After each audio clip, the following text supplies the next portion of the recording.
theyeshiva.net. I'm going to ask you to open a chumash. We have a chumashim. Please turn to page 314. Parshas Shmini, Sefer Vayikra, Perek Yud Aleph, Leviticus chapter 11, which is one of the important sources in Chumash for the halachos of Tumas Oichlin and Tumas Sheretz and Tumas Nevela. Many of the Tumas are recorded here in Parshas Shmini. What we are trying to figure out is how the tumah of liquid works, beverages and liquids. So if you'll take a look, page 314, let's read. Let's look at Pasuk Chavtes, Yud Aleph Chavtes, Vayikra Yud Aleph Chavtes. You see, B'zelechem hatami b'sheretz hasheretz ala aretz. Here is where you will have tumah from a sheretz ala aretz, rodents that creep on the ground. And he goes through 8 shratzim, the famous 8 shratzim. The chayled, which some associate with the weasel, or certain type of weasel, and the achbar, and the tzav, and the anaka, and the koyach, and the latah, and the chaimet, and the tinshamas. Those are the 8 names of these rodents, which again, there's different debates about the meaning of each one, whether the lizards or certain types of rats, and other shratzim. Eila hatmeim lachem b'chol hasharetz, they're tamei. Kol hanegeya behem b'moisam yitma adar, not when they're alive, but if you touch them when they're dead, you're going to become tamei till the night. Tamei till the night means, I touch a sheretz in the morning, I can go to the mikveh, but until the night, we still have a certain tumah. We have to wait till nightfall if I want to, for example, eat sacred food. Now he continues. Pasuk Lamed Beis.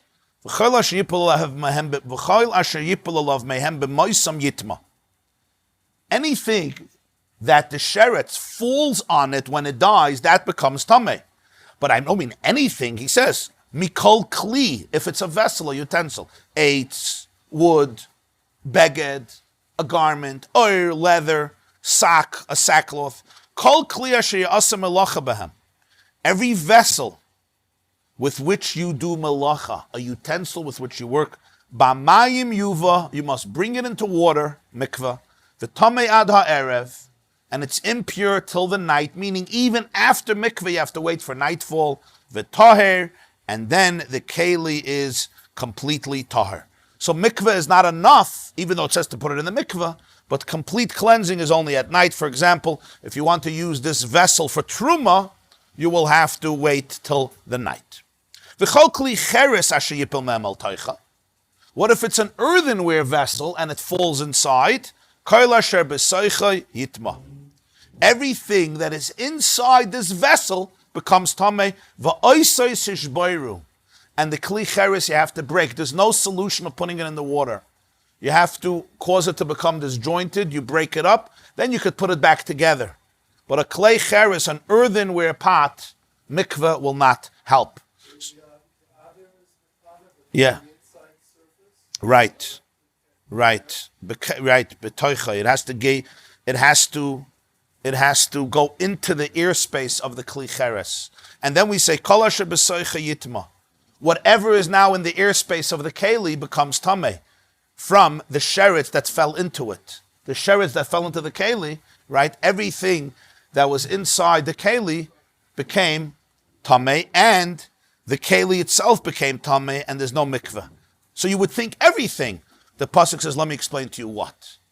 Lamed Dalet. Mikol ha'oichel asher ye'ochel asher yavei alav mayim yitma. All the foods that will be eaten, if they become first wet, they have to first be wet.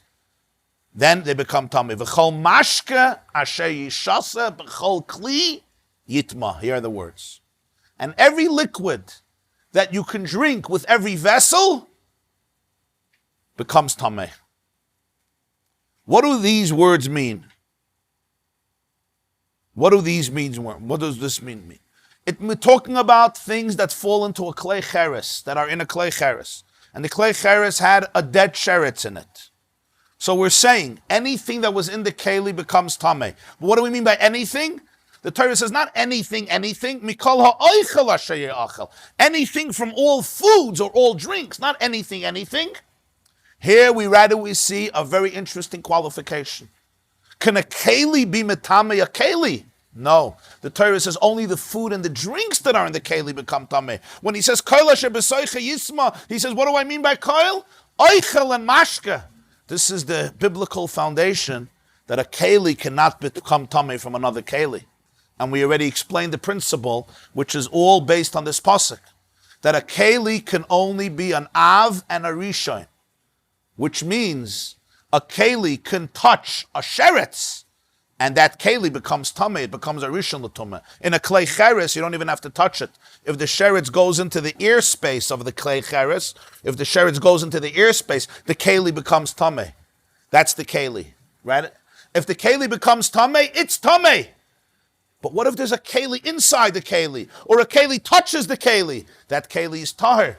But the food and drinks that touch this keli, that touch the sheretz or got tameh from the sheretz, those food and drinks become tameh. So we learn from here that a keli can transfer tumah to food and drinks, not to other kelim, and not to a person. That's why we always keep on saying that a keli could be an av. How can a keli be an av? If a clay matches, if a metal keli or any other keli, according to many opinions besides clay cheres, touches a person who touches a mace, the keli assumes the status of av. If a clay matches, if a sword touches a mace, it assumes the status of aviyah voisa tuma. And a keli can be a rishon l'tuma by touching a primary contact of tuma, but it could never be a sheni l'tuma. Why? Because if a keli touches a keli, it does not become tameh. This keli is only metame, it only transfers tumah to food and drinks, not to another keli. A keli can only be an av and a rishon, not a sheni, biblically speaking. No. A dead fly doesn't cause tumah. You're not allowed to eat it, but it doesn't cause tumah. No tumah. Yeah. Yeah. Now, how does the Torah define food? All food that's eaten. What would be missing without the words asher ye'achel? Food is not eaten? Huh? And what makes it food if it's not edible? Okay. But these are questions you always have to ask. Asher yavay alav mayim, water has to come on it. Here is where we know that food stuff, if it doesn't get wet, it will not become tameh. I don't care if it touches tumah.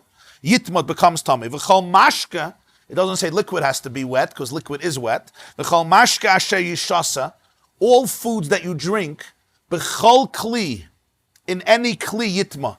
Well, of course you drink it in a vessel. That's how you drink drinks. What does it mean? V'chol mashka asher yishasa. By the oichel, he doesn't say asher ye'achel b'chol kli. He says mikol oichel asher ye'achel. Any food that's eaten. How do you eat it? You probably eat it in a plate. Or with your hands. V'chol mashka asher yishasa b'chol kli. Any liquid that you could drink with any vessel. Those two words, b'chol kli, seem very, very superfluous. Yitma. It will become tameh. The food or the drinks will become tameh. So in a practical case, I have oichel and mashke in a klei cheres. I have, let's say, a tomato, or I have water. I have an earthenware pottery filled with wine or water, right? That becomes tameh from the klei cheres. So if a sheretz falls into my klei cheres became what? A rishon l'tumah. I get rid of the sheretz. I don't put the keli in the wine, in the mikveh. I fill it up with wine. What happens to the wine? It becomes tameh. What's its status? A sheni. Because it touched the keli, which was a rishon, because the keli touched the sheretz, which was an af. So the mashke became a sheni le tumah. Clear, right?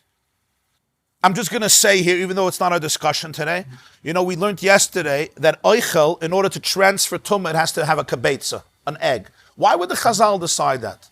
What if it's an olive? What if it's a tiny little bean? What's the problem? Why can't they transfer tumah? That's how they understood the words asher ye'achel. Mikala oichel asher ye'achel. from the food that will be eaten.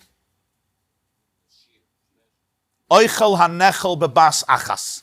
The food that you can eat in one shot, which they understood is the volume size of an egg.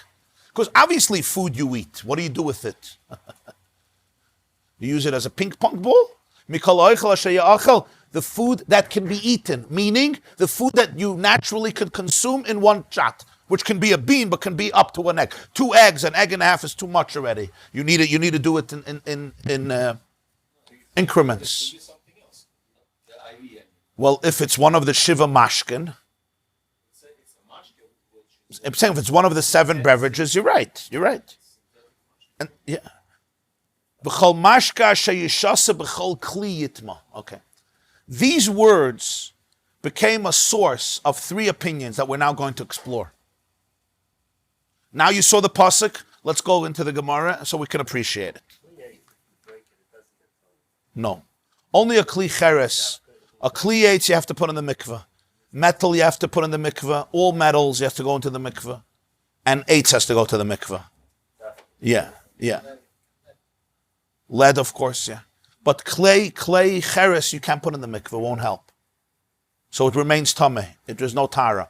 Unless you break it. You break it, then you're fine. And then you put it back together, you're good. That also creates tara. Yeah. Mikol oichel asher ye'achel, from the word ye'achel. Yeah. Tyrus Koyanim on Shmini, and Meseches Yuma Daf Pei, the end of Yuma. Says the Gemarah, the last word, literally, Tetzaveh Med Beis, the last word, Tetzaveh Med, the Tanya, we learned to Braisa, Tezayin Amar Aleph. Sofik mashkin litamei. If you have mashkin liquids, and a sofik was born in those liquids, we're not sure if they became tamei.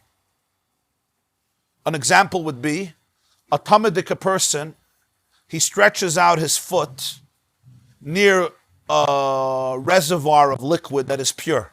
Let's say there's a pool of water that's pure, or a reservoir of wine that's pure, and a tamedik person starts walking there, right?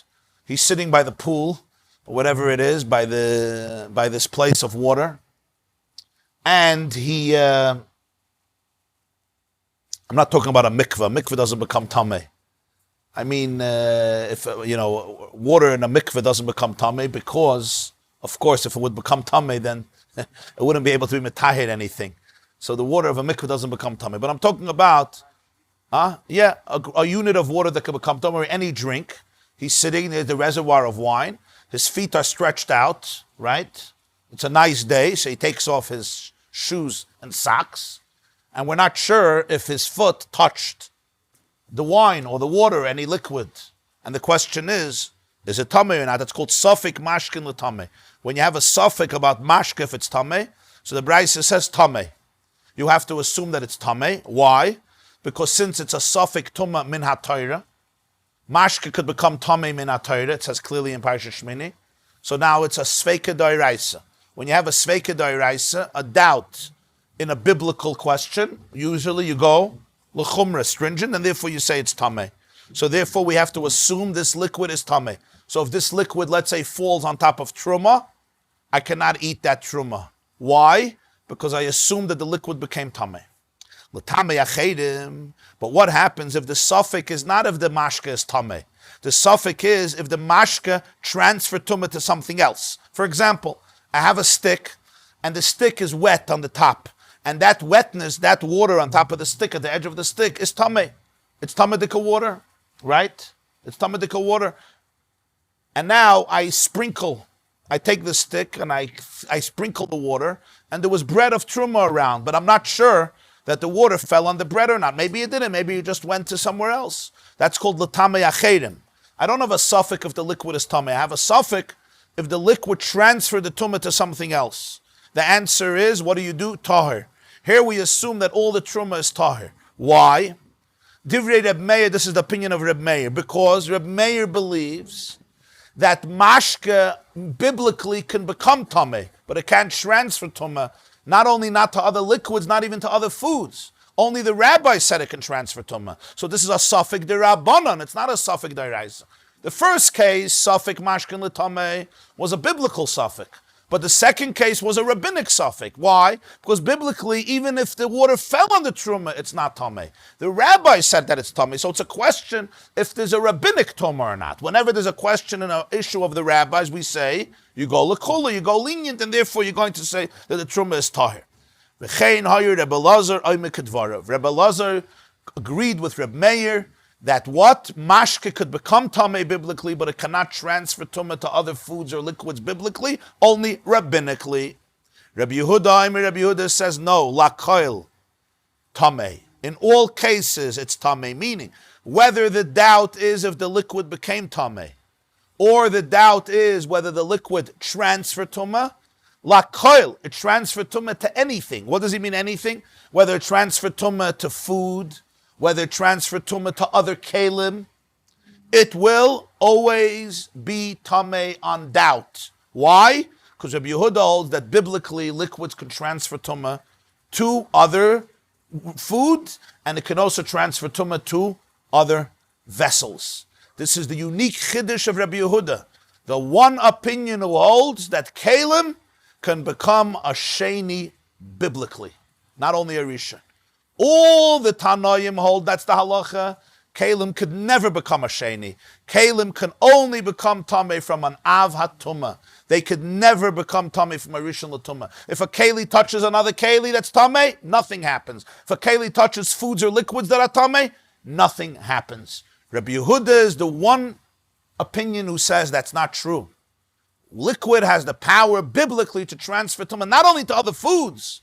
Even that he is more extreme, more stringent than Rabbi Meir. It can biblically transfer tumah lakoil, and therefore, if I sprinkle tamadika water and I'm not sure it touched the keli or it touched the food, Rabbi Yehuda says it's a suffix d'oraisa, and you have to treat everything as though it became tameh al ha-suffix. And therefore, if truma falls into this keli, I cannot eat this truma because this truma may be a shlishi, may not be a shlishi, but it may be a shlishi. This is classic case of truma in doubt. This is Rabbi Yehuda's opinion. What exactly which lakol is using? Why uses the word lakoil? Yeah. Which lakol is? Lakoil means anything that may have become tameh from liquid. What do we mean anything? Food or kalim is tameh. But he's talking about the specific pasuk, specific. Oh, we're soon going to get to the pasuk. We're soon going to get it. I just want to do the opinions. 1 second. Opposite extremes. Rabbi Meir says liquids themselves can become tameh. There's no transferring tumah. Liquid can never transfer tumah biblically. Wow, that's a gewaldige chiddush of Rabbi Meir. In other words, I don't care if liquid is tameh. You could touch it. Anybody could touch it. Food can touch it. Liquid can touch it. People, kalim for sure. But even food that touches liquid, it's fine. That means practically, biblically, if my liquid that's tameh falls on truma or karbonis, nothing happens biblically. The rabbis made it tummy, but not biblically. That's Rabbi Meir. Rabbi Yehuda is the exact opposite. Mashkin is metame midayraisa, not only food, but even kalim.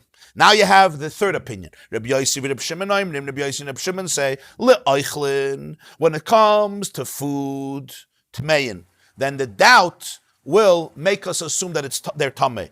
But le'kalim tahirin, but if the doubt is about kalim, we're going to assume that it's pure.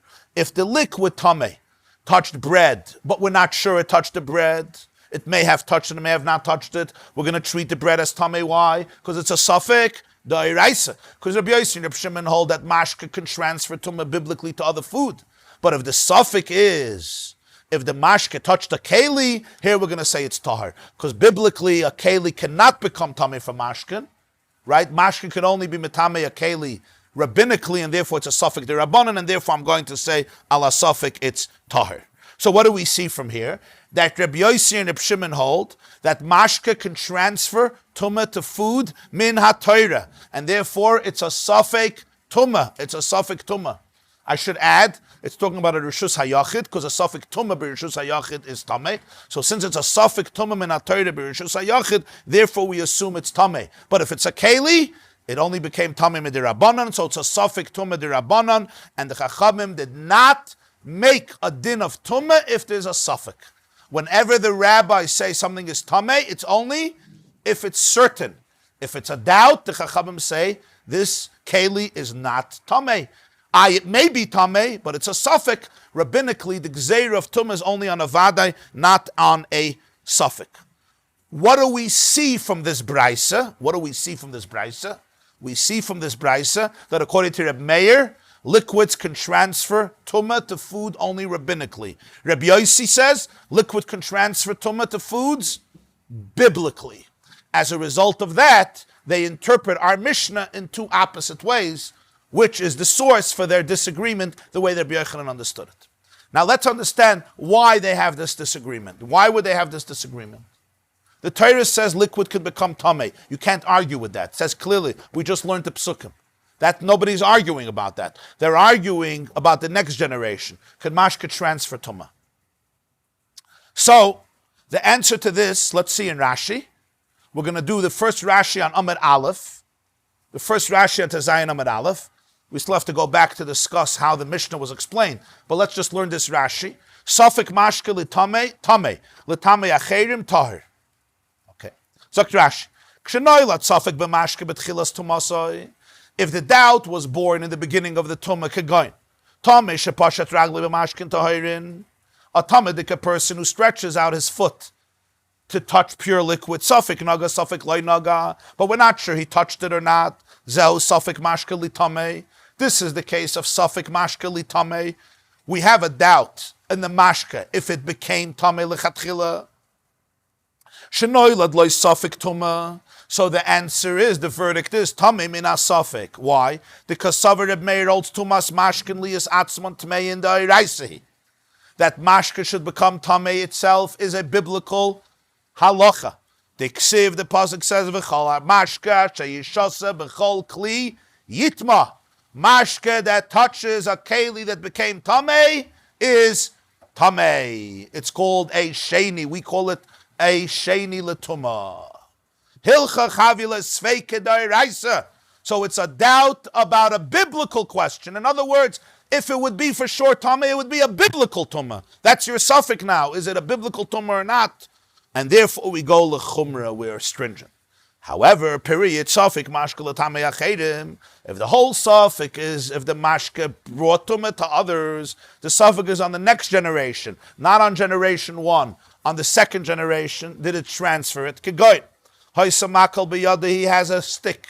Ubiroisha mashkin tmeyin. And on the top of the stick, there's tamei liquid. Vizarka lebeina kikaris. And you throw the stick between the bread, or you sprinkle the water between the bread. Tahirin, and they're pure breads. Truma. Safik naga, safik loy naga. I'm not sure it touched the bread or not.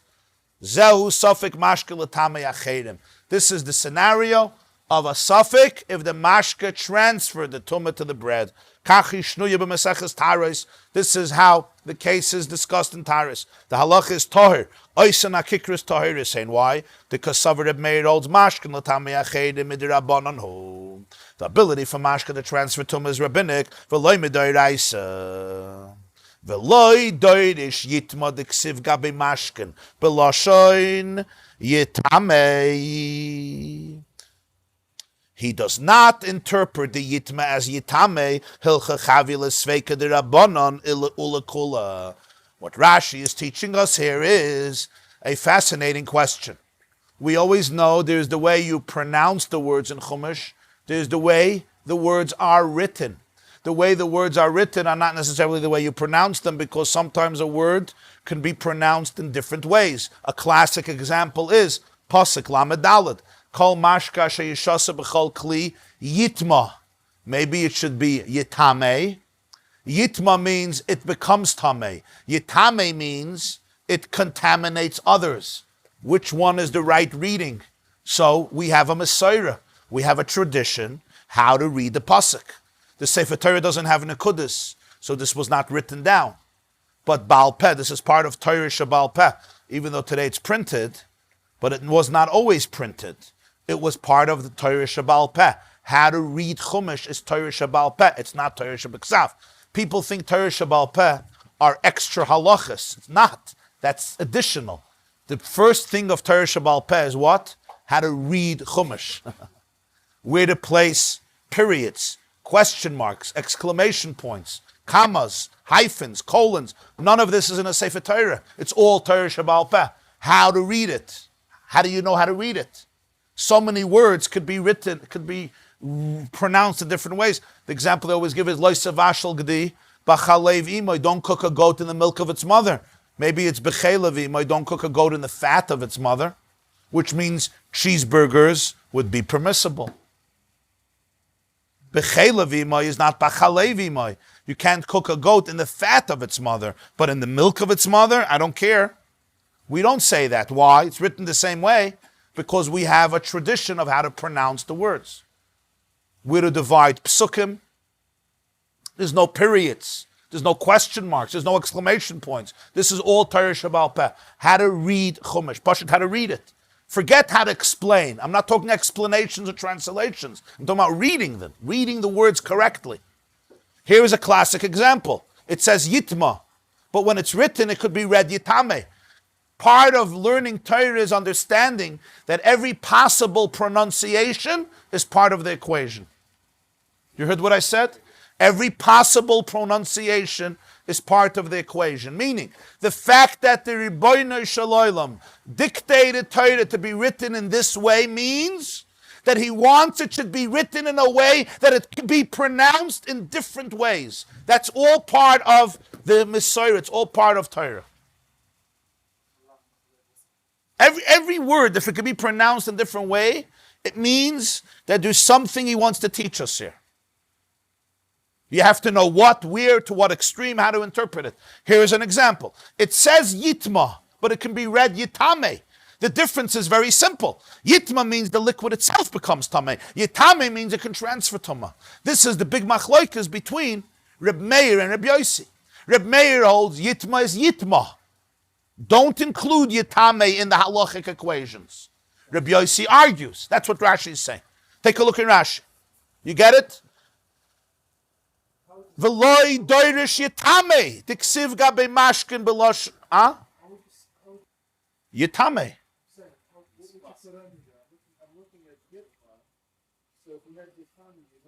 Mikol v'chol mashka sheyishasa b'chol kli Yitame. Any mashka which you drink in every vessel that touches a keli that's tameh, Yitame will transfer tumah to others. Oh, tameh. If you just say the word tameh. If you would take out the yud, you wouldn't be able to say metame. The yud allows a dual interpretation. It's a different word, but the spelling is the same. The spelling is the same. Exactly. Yitame. Yitma or Yitame. So Reb Meir says, the words of Rashi, Reb Meir says that what? V'loi doirish Yitma d'ksiv gabe mashkin b'loshn Yitame. Hilcha chavila sveika de rabbanon l'kula. So therefore, when it comes to a suffix of L'tame, it's a suffix de rabbanon. Because minat Torah, even if the mashka falls on the trumah, nothing happens. Now the question is, if it happened, it's a suffix in a din de rabbanon, because it's not a tumah minat Torah. Mela, you go lenient. You don't take off a letter. The word yitma could be pronounced in two ways: yitma or yitame. The Raisa. No. If it would say yitame clearly, it would be clear that it could be metame. Now it doesn't say yitame. Let's see the second opinion. It'll become clear. Let's see the second opinion. We'll see the second opinion. It'll be clear. In Pasuk Lamed Aleph, it says Kol Hanageh Behem B'Moisem Yitma De'erev Rebbe Lazar Garsinon. Rabbi Yehuda holds Lakoil Tameh. Asafek. I'm sorry. Where are we? Yeah. Lakoil Tameh. It's Tameh for everything. Any suffix. Asafek Mashke L'Tameh Acherim Koi. Rabbi Yehuda is talking about if it's a suffix mashke to be metame others. Kshenoilat suffix negiyas shum davar tor b'mashkin tmei. If you have a suffix of anything that was tar and it may have touched tamei mashkin, bein shenoilat suffix that bekalim bein shenoilat ba'oichlin, whether the suffix is in kalim or food, hareyu tamei misafik. Why? The kasavar Rabbi Yehuda holds mashkin metamin kalim minat Torah. It transfers tumah to kalim. V'yalif taima. Where does he learn it from? Me'asher yishasa b'chol kli yitma V'dorish yitma yitame, u'medesamche lekeli, mashma yitame es hakeli. That's a new shita. He goes to the extreme and he says, take a look in the pasuk. V'chol mashka sheyishasa, b'chol kli yitma. Just like there's different pronunciations of words, there's also different places you could put the comma. That too is ambiguous. There's no commas in a Sefer Torah. So we have a way of reading the pasuk, and by the way, that's why the trop are so important. People don't know this today because we have printed chumashim. But in the olden days, how did you hear Kriyas HaTorah? With your ears, not with your eyes. Remember that. They didn't have a Sefer Torah for everybody in the shul. There was no chumashim for everybody in the shul. If you wanted a chumash, you had to sit for 5 years and write your scrolls, or whatever time it took. So you sat by Kriyas HaTorah, right, on those bleachers. You ever saw those excavated shuls in Eretz Yisrael, in Susya and all Katzrin and all the other places? You sat and you listened to Kriyas HaTorah. What allowed people to get the idea of the pasuk? No commas, no nekudas. The idea was the trop. The musical cantillations of how a pasuk is sung is the pshat of the pasuk. Today people don't realize this because we have a chumash. But really the trop is the only thing that allows you to know the pshat in the pasuk.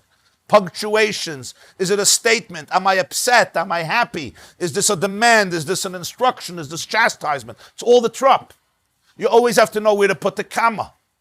When you have the right music, it's the comma.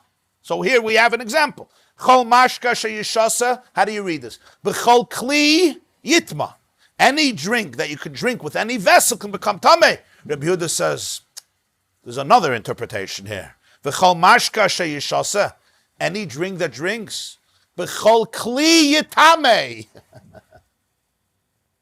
In any keli that it comes in contact with, it will bring tumah to that. So now he says, mashka could be mitame, even a keli. For sure, food, but even a keli. B'meila hilchach, v'hachider shinala b'teres kayanim, hilchach ki have a suffix, have a sveka d'iraisa, or b'rishus hayachid, sveka tameh. So if it's a suffix, if it happened, if it's a suffix, if this keli got the water that was tameh, I'm not sure. It's not a suffix of a halacha d'rabbanon, it's a suffix in a tumah. In other words, if I would be sure it happened, it would be a vaday tumah min ha-Torah. In a rishus hayachid, it's tameh. Generally, when it comes to suffix tumah b'rishus harabim, even a tumah d'iraisa, we say is tahor. Suffix tumah b'rishus hayachid is tameh, but only if it's a tumah d'iraisa. If it's a tumah d'rabbanon, we go lekula. Yeah, it's not for now. It's a sugya in Saita. Why suffix tumah b'rishus hayachid is tahor? Yeah, Rishus Harabim suffix tar. What I was asking before was how I see in the art school that you have it. Yitam May. Oh, yeah. Oh, that's what you're asking. I didn't understand. Yitma Yitam May. Right. Perfect. Now Rashi goes to the third opinion, the middle opinion. Rabbi Yosi v'Reb Shimon Oimrim lo oichlin tmei. Im noilat safek zeba oichlin goyin mashkin tmeim shenish b'chula bein ha-kikrois. Mashkin tamei was poured between the bread. Safek nagu, safek loy nagu. Tmein it's tamei. The kasavri mashkin metamen oichlin midai raisa. Hilchach safek nami b'rishus hayachid. Tamei, that's food. But lekelim tahoidim. Avalim noilat safek zeba kelim goyin mashkin tmeim shenish b'chula bein ha-kelim. If mashkin tmeim was poured between vessels, safek nagu, safek loy nagu, tahoidin. The kasavri mashkin en metamen kli ela midirabanon val sveikoi loy gazru. V'Reb Yosi v'Reb Shimon darshi yitma yitamei kireb Yehuda umiu kelim loy, but no kelim. Could the aleph be picking like the Gemarah is going to explain? Yitame yitma letame es ha'oichlim or eine ela letame es ha'keli amrit loy kachaya. The Gemara is later going to explain why Rabbi Yosi and Rabbi Shimon rejected Rabbi Yehuda that kelim could become tamei from mashkin. So we have three opinions. What is the biblical power of liquid that becomes tamei? We know that liquid can become tamei. We know that the rabbis were very stringent with liquid, in fact, when it comes to tumah. But biblically, there's always a question, can the liquid transfer the tumah to the next level? Liquid itself is something that transfers things. Liquid itself, we spoke about, mayim, travels, liquids travel. Water dissolves the food and the minerals and brings it all over the body. Water is something that connects things. Water itself is something that transfers. That is the koyach of mashkin. The question is, can that which is a transferer by nature become tameh? That's not a question. Can it transfer tumah to other substances of food or even kalim? That becomes a big machlokes. Rabbi Meir says absolutely not. Rabbi Yosi says absolutely yes for food, and Rabbi Yehuda says absolutely yes even for kalim. And midirabanan, it's a whole different picture. Midirabanan, liquid could transfer tumah to other liquids, which is a chiddush, because generally we say ein oichel metame oichel and ein mashkin metame mashkin biblically, but rabbinically it can go to other liquids. Number two, liquids can of course transfer tumah to other foods, right? Number three, liquids can transfer tumah to kalim and make them all a sheni if the mashke is a rishon. If the mashke is a sheni, then it doesn't transfer tumah because there's no tumah lower than sheni, right? Unless it's truma, which will become a shlishi, or karbanos, which will become a shlishi. But if it's not truma, the mashke will not transfer tumah to the next level. The rabbis also added a gewaldige chiddush, and that is that whenever mashke becomes tameh, it becomes automatically a rishon, which is a unique chiddush.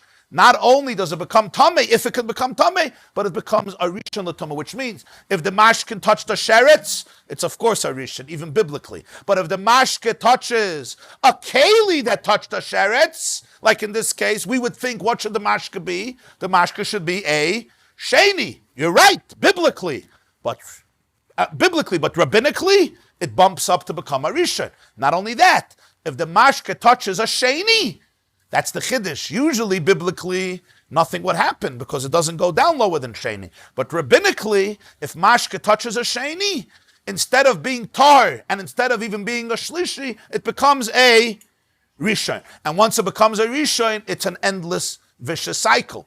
Because if it's a rishon, so now if it touches food, the food becomes a sheni. If it touches another liquid, the liquid becomes a rishon. If that liquid touches food, the food becomes a sheni. So it has a new power of tumah to continue and continue and continue. If it touches bread, and the bread touches wine, and the wine touches milk, and the milk touches dew, and dew touches blood, and blood touches oil, right? Everything is rishon, rishon, rishon, rishon, but this is all rabbinically. Therefore, back to our discussion, why did we bring in this brisa? We brought in this brisa because we were explaining why Rabbi Yosi disagrees with Rabbi Meir. Let's remember, Rabbi Meir said that you're allowed to burn chametz, truma, even if it's pure, together with impure chametz truma, even 11 o'clock in the morning, the 6th hour Erev Pesach, even though it's becoming tameh. Why? Because he had a source from Rabbi Chanina, Zgan HaKoyanim, right? This is how Rabbi Yochanan is learning the Gemarah. That 12 o'clock, everyone agrees you're allowed to burn the two trumas together, even Rabbi Yosi. The machlokes is only 11 o'clock. What was the machlokes? Reb Meir's source was Reb Chanina. What did Reb Chanina teach us about the Beis HaMikdash? He taught us that the Koyanim used to allow meat that was a shlishi to be burnt with meat that was a rishon, even though you're bumping up the tumah. But what was the nature of that meat that was a shlishi? What was the nature? What happened? So he said what happened was, the Rabbi Yirmiyah said what was the case? The case was that Rabbi Yirmiyah told us it was meat that became tameh from liquid, that became tameh from a sheretz. So a sheretz, right, made tumah and it transferred it to liquid, and the liquid transferred it to the meat, and that's where the basar was tameh. And now this basar touches basar that touched an av hatuma. It touches the basar that touched an av hatuma. So, what happens here? How do you look at it? According to Reb Meir, what would be the status of this meat? The sheretz touched the liquid touched the meat. What would be the status of this meat? According to Reb Meir, biblically, tahar, nothing, it's pure. We just learned, yitma, not yitame. So this carbon is pure, you can eat it. Chaim can eat it, beautiful. Nonetheless, the rabbi said it's tameh. Because it touched liquid. And Reb Chanina allowed you to burn it together with the other meat, which was tamei min hatayra. And it transfers tumah. How can you do that? How can you do that? You're taking tahor meat and you're making it mamish tamei just because you're burning it. The answer must be, Reb Chanina is teaching us, they didn't mind. Why didn't they mind? And the answer, of course, is it was inedible. Why was it inedible? Because the rabbis made it tamei. Biblically it was tahor. You're right. But the reason you're not allowed to make it tamei is in order to fulfill the mitzvah of eating karbanos. But can you fulfill the mitzvah here? No, it's inedible rabbinically. Even though it's only tamei rabbinically. And therefore, Reb Chanina says, burn it, and when you burn it, it can become more tamei. And there's no problem. So Reb Meir said, beautiful. My chametz, 11 o'clock in the morning, is inedible. Even though it's pure truma. Biblically, it's pure. Even rabbinically, it's pure. It's 11 o'clock in the morning, pure. Am I allowed to throw it into the fire and make it tamei? Absolutely. Why? Just like Reb Chanina. Rabbi Yosi says, wait. It touched liquid. Liquid makes something tamei min hatayra. The basar was tamei min hatayra. If it was tamei min hatayra, then what happens? You just bumped it up from a lower level to a higher level. But you were moisif tumma al tumasoi. It was tamei already. If it was tamei min hatayra already, not only midirabana, how could you learn from this that chametz, that's inedible rabbinically, but biblically it's edible, you could be metamei? You don't have a source for that. You have a source that if it's inedible biblically, you could be at metamei. Not if it's inedible rabbinically. Rabbi Yosi says, sorry, Rabbi Meir. 11 o'clock you can't be metamei the truma. 12 o'clock you can be metamei the truma. Why? 12 o'clock it's inedible biblically because it's already midday Erev Pesach. So B'meila, the way they learn Reb Chanina, the scenario is the same, but the ramifications halachically are different, and hence the conclusion of how they deal with truma of chametz, that's pure, 11 o'clock in the morning, Erev Pesach, meaning in the beginning of the 6th hour. Before the 6th hour, Rabbi Yochanan would say Reb Meir even also holds you're not allowed. Why? Because it has to be inedible to make it tamei. And 10 o'clock in the morning, chametz is edible. You have to find a kohen, but it's edible. 11 o'clock, the rabbis say, sorry, time is up. You have to burn it already. Since you have to burn it, there's now an issur, so therefore the time is up. But earlier times, earlier hours, you want to burn at 7 o'clock in the morning, it's still a royal mitzvah, and therefore you can't. That's the question. That's why it's so important whether it's Rabbanan or not. If it's the Rabbanan, you could learn it. Let's see Rashi. I want you to look at this Rashi. We burn in the beginning of the 6th hour. Yeah, so we follow La Halacha, we say like Rabbi Yosi, you don't burn them together. Yeah, you don't burn together. Let's see Rashi. Okay? Very interesting Rashi's here. Separately. You burn the two trumas separately, lalach. Take a look in the Rashi, ihachi. We're learning now the Rashis on the Gemarah that we learned, where the Gemarah says, why is Rabbi Yosi disagreeing with Reb Meir on the source of Reb Chanina? L'cha'ira, Reb Meir has a beautiful raya that you're allowed to burn trumas chametz d'Rabbanan. Tetzaveh Amud Beis, the 4th Rashi from the bottom of the page, ihachi. Ihachi. Tetzaveh Amud Beis, closer to the bottom of the page, the wide lines of Rashi, ihachi. Okay? We're going to learn Rashi inside. Ihachi. Ihachi. The Reb Meir med Reb Chanina Yalef. If Reb Meir derived his teaching for Reb Chanina, amai eina hi amida. Why did Reb Yosi say it's not a good limud? Mida umida hi. The habeshesh iki isura de Rabbanan ala tahira. Ki hasam de ika tuma de Rabbanan. The 6th hour and Reb Chanina's case are very similar. In the 6th hour, there's an isur de Rabbanan on the tahira. You're not allowed to have it anymore. You have to get rid of it. And the same is true in the basar that had a tumah de Rabbanan. So it's mamish the same.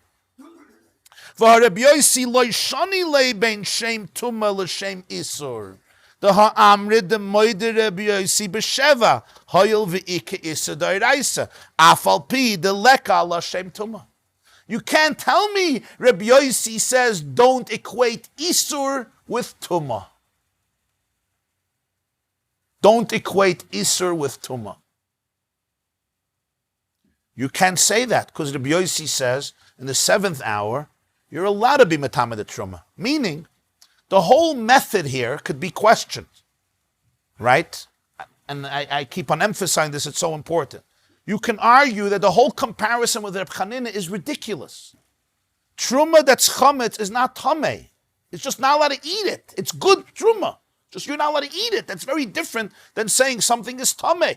It's not impure. It's pure. Just not allowed to eat it. So therefore you could say, if it's tameh, you could make it more tameh. But if it's tahir, how are you allowed to make it tameh?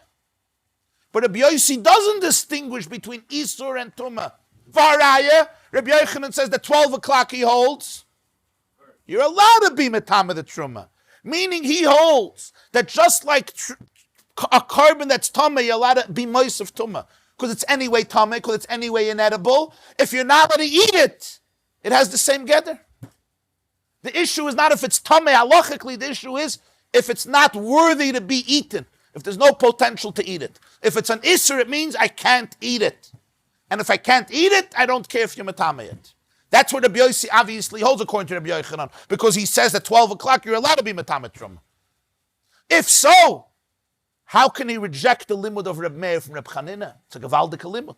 If you want to say Rabbi Yosi believes that the whole story of Reb Chanina is irrelevant, then that's fine, but that's contradicting the idea that Rabbi Yosi holds that 12 o'clock you're allowed to be matame truma tahira. The fact that he holds at 12 o'clock you're allowed to be metame truma tahira, he means that he holds that if it's biblically prohibited, if it's biblically inedible, you're allowed to be at metame. But for Chanina we see that even if it's rabbinically inedible, you're allowed to be at metame, because it's a tumah derabbanon. So how can Rabbi Yosi disagree with this? So here Rashi is giving us the yisoid of the sugya that Rabbi Yochanan teaches isur and tumah are not different from each other. The question is if it's asur min ha-Torah or asur min d'Rabbanan. Alma loy shani lei. There's no difference. V'kiven de loy shani lei. Shapi yalef Reb Meir b'de Reb Chanina. And if there's no difference between isur and tumah, it's a good limit to Reb Chanina. The Amar Reb Chanina said the metamin tumah min d'Rabbanan b'tumah d'Oraisa. You're allowed to take meat that's tamei b'tumah d'Rabbanan and be it metamei b'tumah d'Oraisa. Hachanami metaminon isur d'Rabbanan betamei tumah d'Oraisa. Here too, we take something that's not tamei d'Rabbanan, but it's asur d'Rabbanan. And asur d'Rabbanan and tamei d'Rabbanan are identical because Rabbi Yosi holds asur d'Oraisa and tamei d'Oraisa are identical. V'haraya chametz 12 o'clock you're allowed to be metame even though it's not tamei but it's asur. So he holds asur d'Oraisa, tamei d'Oraisa are identical, biblically inedible, and I don't care if you metame it. So oibazoi, tamei d'Rabbanan and asur d'Rabbanan are identical. You can't suddenly change your position here. There's a rhythm here. That means Rabbi Yosi should be forced to concede to Reb Meir that you're allowed to burn trumas chametz tahira at 11 o'clock in the morning with truma tmeya because it's inedible d'Rabbanan. That's the question, according to this mahalach in Rabbi Yosi.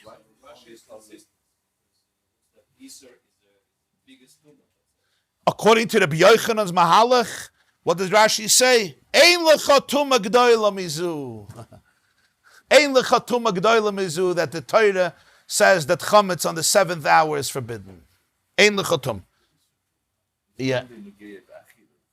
Isur tumah doesn't relate to chametz erev Pesach.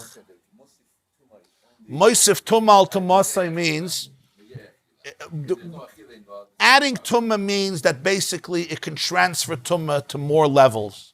So let's say there is tumah yeah, always, because if you have a shlishi, right, it touches a revi, it makes a tameh. But if the revi touches something, none. But if it's a rishon, it can go and go and go and go. A few generations. It's not roy lachila anymore. You could be most tumah. If it's not roy lachila, there's a chametz. It's not roy lachila. You could most tumah. It's not a problem. Yeah, well, we learned yesterday that if the bread becomes moldy and only a dog, if even a dog can't eat it, for sure. But even if a dog could eat it, we don't care. Even if Yosi says you're allowed to be at metame because it's like afra ba'alma. Yeah, it's different. Yeah. But this is chametz. That's good chametz. It's edible. Yeah. Amr Rabbi Yirmiyah. Yes, exactly. Amr Rabbi Yirmiyah. Next Rashi. Amr Rabbi Yirmiyah. Hacha bebosor shenitma bevlad atuma. The ktani kegoyin shenitma b'mashkin shenitmu b'sheretz. It's talking about meat that became tummy through a vlad hatuma, meaning meat that became tummy through liquid that touched the sheretz. Va'az the Reb Meir follows his view. The Amar mashkin ein metaman achedim. Va'filu oichlin elam edirabanon. Mashke can only transfer tummy even to food rabbinically. Va'havali mediraisa toher ma'alya. So the meat biblically is toher. V'sarfi le b'hadi basar shenit b'avatumah the tummy mediraisa. But you burn this basar with meat that touched an avatumah, and therefore the basar is tummy min hatoyer, not rabbinically. V'gabe truma toher b'sheish. The iked nami isa dirabanon ala loishna. So therefore Reb Meir has a great source. The Truma Tahoid in the 6th hour only has an Isser D'Rabbanan, there's no difference. Just like Reb Chanina allows you to take meat, that Min HaTorah is Tahor. Why? Because Reb Meir holds Mashka can't transfer Tumah Min HaTorah. Only rabbinically is there a problem. So Reb Meir therefore has a source for it. What about Reb Yosi? Reb Yosi L'Tamei, the Mashkin Timu L'Basar Zamedayraisa. The liquid made the Basar Tamei Min HaTorah Hilchach. You can't learn out chametz the tamei v'tameu, because by Reb Chanina the first basar was tamei min haTorah and the second basar was tamei min haTorah, and that's why he lets you be moisef tumal to Monsey. But here there's no tumah min haTorah. Min haTorah it's mutter. It's even mutter to eat. Therefore Rabbi Yosi says that there's no limud from Reb Chanina, and therefore he argues with Reb Meir that you're not allowed to be metame truma tahira in the 6th hour because Reb Chanina does not provide a source for that. Because according to Reb Yosi, mashke transfers the tumah biblically, not rabbinically. Says Rashi, a question that you guys raised and I already answered. Reb Yirmiyah ikelak shuya. Reb Yosi learned yitame. Reb Meir learned Yitma. Only Yitma, not Yitame. Reb Yosi says Yitame. Reb Yirmiyah ikelak shuya. According to Reb Yirmiyah, you should ask a very simple question, which you guys asked, and I already answered it. Reb Yirmiyah said, what happened? The basar touched the mashkin, which touched the sheretz. So the basar is a sheni. The basar is a sheni, even if you put it in the fire, right? It's touching a rishon. So when a rishon touches a sheni, it becomes a sheni again. So that's the first question of the Gemarah, and Rashi is going to use the same answer. That's what he's saying here. There was no added tumah.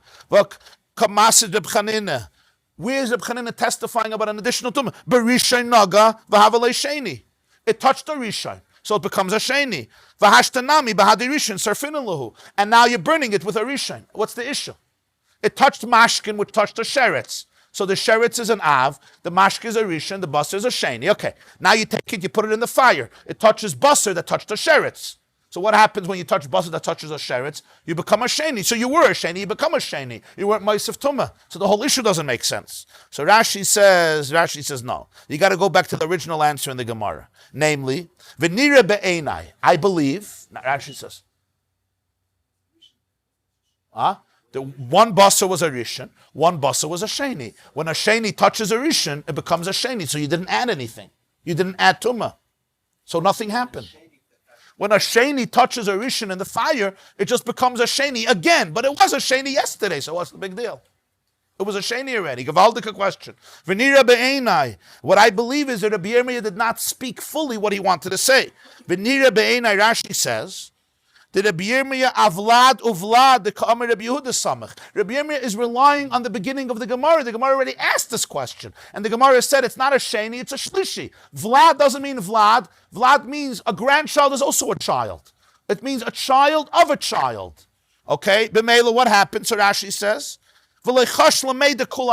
he wasn't cautious to be so meticulous. In other words, he skipped over one of the stages. He relied on our understanding and imagination. Rabbi Meir just said his point. He was not getting into the details. In other words, you have to add another link in the Tumah. That's true. That's what Rashi says. Because without that, the Gemarah doesn't make sense. How can he do such a thing? Because the Mishnah is also guilty of it. The Mishnah says, basar shenitma ba'ava tumah, touch basar shenitma b'vlada tumah. And it doesn't mean vlad, it means vlad, right? Vlad uvlad. So the Mishnah is guilty of it too. Rabbi Meir is also guilty of it.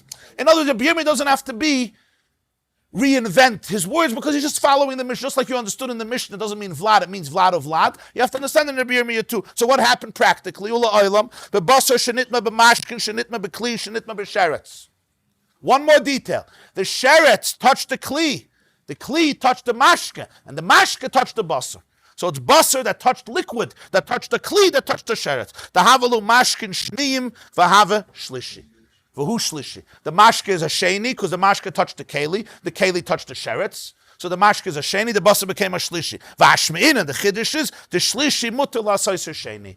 Nonetheless, a shlishi can be bumped up to a sheni. That's a chiddush. Reb Meir says it can be bumped up to a sheni, even though it was a tumah midirabanan, because biblically it was tar. And Reb Yosi says no, it was a shlishi min ha-Torah, because biblically it was tameh. You could only bump it up if it was tameh already min ha-Torah. That's how Rashi understands the Gemarah. Still doesn't make sense. Why? Here's a gewaldige kasha, which you also asked yesterday. Soif. At the end of everything, soif. We learned before, in the beginning of the Gemarah, there were three opinions about oichel transferring tumah to oichel, not to liquid. Food to food and liquid to liquid. The first opinion was ein oichel metame oichel. It just doesn't transfer biblically, only rabbinically it does. Which is why the Gemarah said, how can meat transfer tumah to other meat? There's no issue. Meat doesn't transfer tumah. So first the Gemarah said that by truma and kachim, it's different. Truma and kachim, there's a shitta that it is metame oichel. Yeah. There's a second opinion that truma not, chulin not, but kachim, yeah. And then there is the Rabbina Mishmei the Rabbi, the third opinion that says, Ein oichel matame oichel by anything. Nothing. Oichel is not matame oichel at all. That's the third opinion. There's three opinions in halach. Opinion number one is, Ein oichel matame oichel only by chulin. But truma and kachim, it's sensitive to b'mekab. Opinion number two, we're talking about Doraisa. In the beginning of the Gemarah, and that Yudal Amud Aleph, after the Mishnah, the Gemarah brought three shittas. Shitta number one was Abaya, who says, only by chulin, but truma and kachim, oichel is matame oichel. Why? Because they're sensitive to pick up from oichel tumah. Opinion number two, Reb Adar bar Rav in the name of Rava says, kachim yeah, but chulin and truma not. And the third opinion is, Ravina Mishmei de Rava, nothing ever. Oichel will never transfer tumah to oichel. Oichel will never transfer oichel. It's also learned from these psukim, by the way. We learned it, tamehu, right? It says that when oichel becomes tameh, if you want to look, pasuk lamed ches, v'chiyutan mayim alzer v'nafel menivlasam alav, tamehu, the who is superfluous. We're talking about him, you could just say tameh. We say who tameh. Only this food is tameh, it doesn't go further. Ein oichel matame oichel. And Ravina, the name of Ravina says, even kachim, even karbonos. So Rashi is asking a gavaldik question. Now look in Rashi. Akata ikelakshuya. Doesn't make sense at all. If there is no... The first opinion is Abaya. He is the most stringent. He says only by chulin. Everything else it transfers. Then you have Rava, two opinions, two students. Reb Adar bar Rav in the name of Rava limits it to chulin and truma. But kachim, he's stringent, oichel metame, and Ravin in the name of Rava, he is the most lenient. He says oichel biblically is never metame oichel. That means a tamedika carbon that touches another carbon, nothing happens. Rabbinically, yeah. So according to Ravina, it makes no sense at all. Right, and that's why the Gemarah said, our Mishnah, what's the big deal? You had meat that touched meat, nothing happens. So the Gemarah says, according to Ravin, it's only rabbinically. The whole Yesod is only rabbinically. According to the other opinions, it's a biblical issue. According to Ravina, the whole Mishnah is talking about rabbinically. That midirabanan oichel is matame oichel. So that's the look at Rashi now. So Rashi akati ikelakshuya soif kivin the ein oichel matame oichel ala midirabanan. So let's understand. My kamahani lehai basar rishon lebasar shlishi. What does this basar rishon do? My kamahani le. Mahani le means hana, but here it doesn't mean hana. It means what type of effect does the rishon have on the shlishi? What happens? The basar rishon, forgive me for my props. This is basar rishon. This is basar shlishi, right? This touched liquid, that touched the kli, that touched the sheretz. This touched the sheretz directly. The dead mouse fell on this carbon, yeah? The dead mouse didn't fall on this carbon. The dead mouse fell on a keli, touched the keli, where they put in water, and that water spilled on the carbon. So this is a shlishi, this is a rish. I put them together in the fire, right? So now this became a sheni. But if you say, ein oichel matame oichel, so then it's only rabbinically that it became a sheni, right? Okay, so rabbinically it became a sheni. And we're saying, even though rabbinically became a sheni, we let you do it. We let you bump up the tumah. Frek Rashi, wait. This basar touched a mashke. Mashke midirabbanan is always a rishon. So this basar was a sheni already. So you didn't bump up the tumah. If it's biblical, I'm good. There's a chiddush, because it's a shlishi. But rabbinically, this is never a shlishi. This is always a sheni. This can't be a shlishi. Rabbinically. Biblically, it can be a shlishi if you hold that mashka can transfer tumah biblically. But if you hold it can't, so then it's rabbinically. Even if you hold it could, if you say, ein oichel metame oichel, so it's only a rabbinic issue. If it's only a rabbinic issue, so what happens? This is already a sheni. So now it touches this, so what happens? Vaita a sheni. So nothing happened. So you back that's what that says. Keep in the noichel matamechel minabon. My kamani le I basar rishon le basar shlishi. Ila shavya sheni midirabanon. Me karena mi sheni midirabanon. Have dilu mashkin shenoga ben. Tchila you midirabanon. Because the mashke that touched the basar midirabanon were a tchila. The hanoga birishon. Because the mashke touched a rishon. And even if I explain that the mashke didn't touch a rishon, the mashke touched a keli, a sheni, it still becomes a rishon. However you want to learn it. The way the Yirmiyah says the mashke touched a sheretz, so the mashke was a rishon. So the bus is a sheni. Even though I learned that the mashke touched a keli, but mashke always becomes a rishon. The bus is now a sheni. Midirabanan. Elal karchach. So Rabbi Yirmiyah is telling us this whole idea. That what? That Rabbi Meir says the tumah is only the rabbanon, and therefore you bump it up d'oraisa. Rabbi Yosi says no, it's tumah d'oraisa, and you bump it up d'oraisa. But if you say ein oichel matame oichel, so then there was no haisafa in tumah b'chlal. Nothing happened.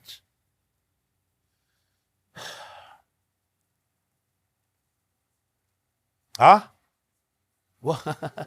When you're burning it with the basar, that's a rishon, you didn't add anything, right? What did you add? It was a sheni, and it became a sheni.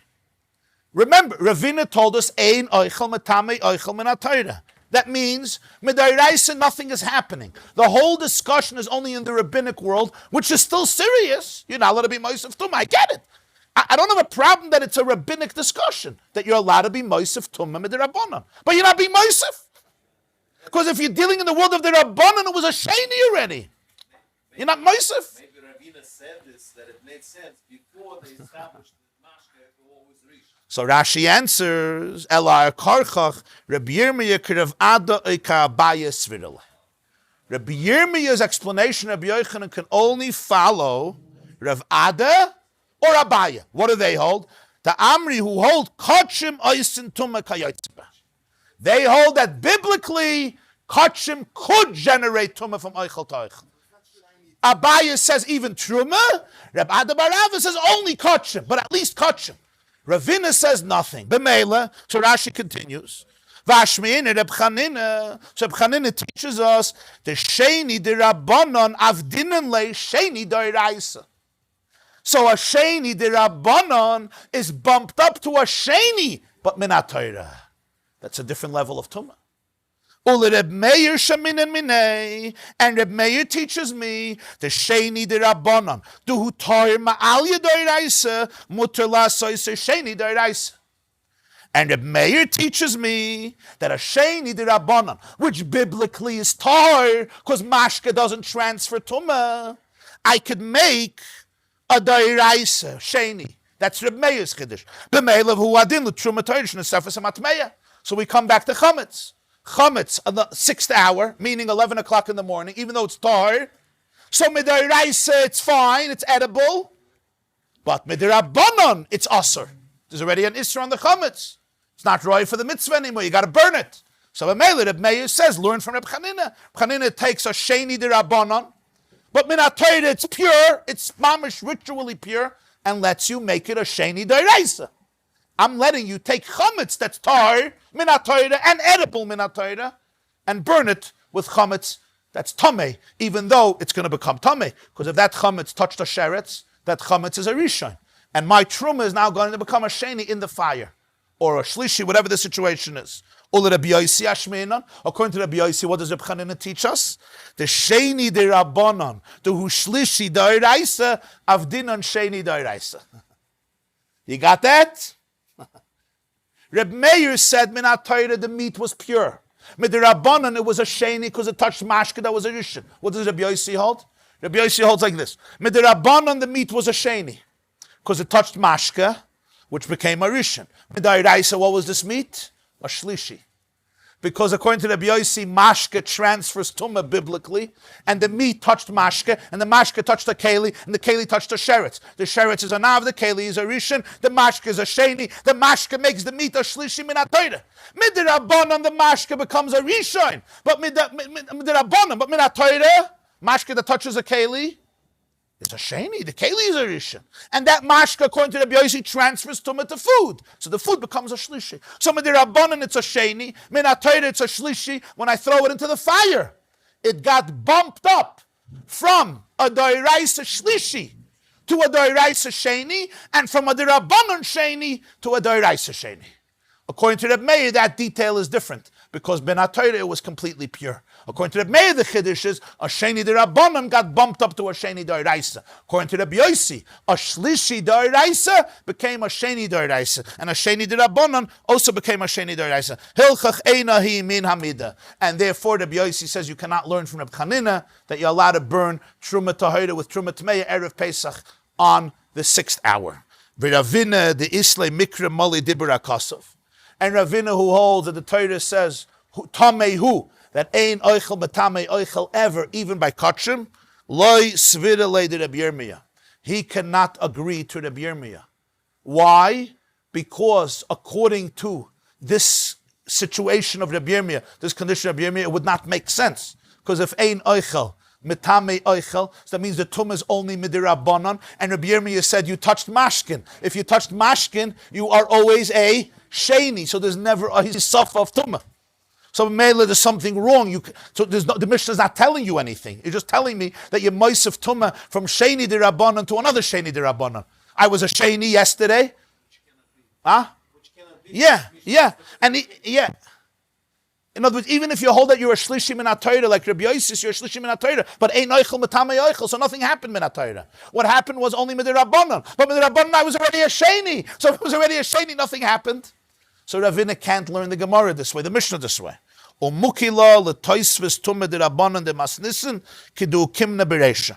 therefore, he has to hold that the additional tumah that happened to this meat, midirabbanan, because ein oichel matama yoichel according to Ravina, is like we explained it in the beginning. Umay midivrein midivrei Rabbi Eliezer v'Rabbi Yehoshua. In other words, the divrein that Reb Meir is learning from is not Reb Chanina's Gana Koyanim. It's Rabbi Eliezer and Rabbi Yehoshua. Meaning, the way he learns the Mishnah is like Reish Lakish. That what? That the testimony of Reb Chanina's Gana Koyanim was not the Rabbanon. It was a basar shlishi minat Torah. Reish Lakish didn't like this whole idea of the Rabbanon. That Reb Meir is learning from Reb Chanina, Reb Chanina is, no. Avatum, Vladatum is both minat Torah. Everything was Torah. It was a shlishi minat Torah and a rishon minat Torah. For example, if a tvul yoim touched a carbon, so the carbon is a shlishi, the shlishi touched a rishon in the fire, it became a sheni. How did Reb Meir get his whole chiddush that you're allowed to burn truma Torah and truma tmeya? Huh? It's not negeya. It's not negeya. Let's say Rish Lakish holds ein oichel matama yoichel. Ravina can agree, or oichel. We're talking now Ravina holds ein oichel matama yoichel. He doesn't care. Why? Because it's a shlishi midoiraisa, it's a risha midoiraisa. They touch each other, nothing happens biblically. But rabbinically it becomes tameh. And that's a chiddush. They allowed to be moisif tumal tumasim midorabanan. Where did Rabbi Meir learn his whole chiddush from? Rish Lakish said, not from here, from Rabbi Yeshua. If the casket of wine breaks and the truma wine is flowing, and Rabbi Yeshua says you're allowed to be at metame, even though it's tar. Why? Because it's hoylech le'ibud. And from there, Rabbi Meir learned his yisoid, that even 11 o'clock in the morning, you could be metame truma. Why? Because it's anyway hoylech le'ibud, which means you can even do it 7 o'clock in the morning, 6 o'clock in the morning, 4 o'clock in the morning, etc.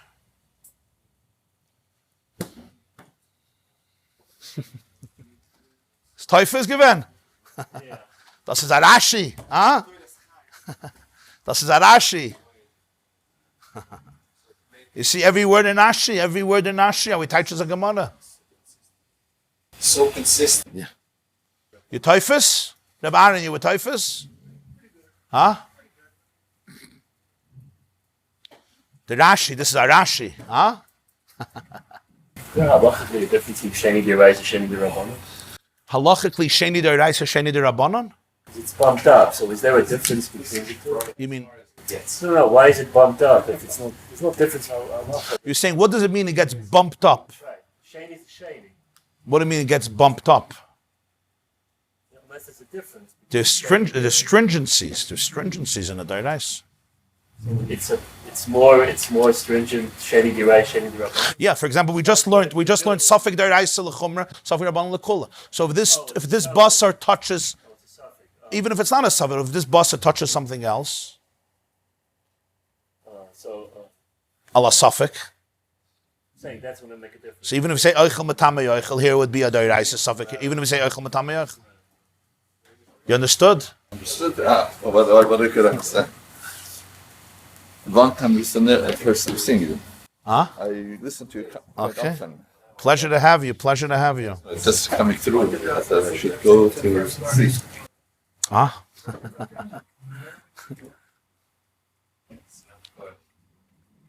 Rev Pinchas Krieger, he listens every day from Yerushalayim. You know Rev Krieger, he was here for many years. So he wrote to me yesterday that when he was in the Meir, in the late 60s, early 70s, Rosh Hashiva was Reb Nachum Partzaveh, very famous Meir Rosh Hashiva. So they were learning Pesachim together.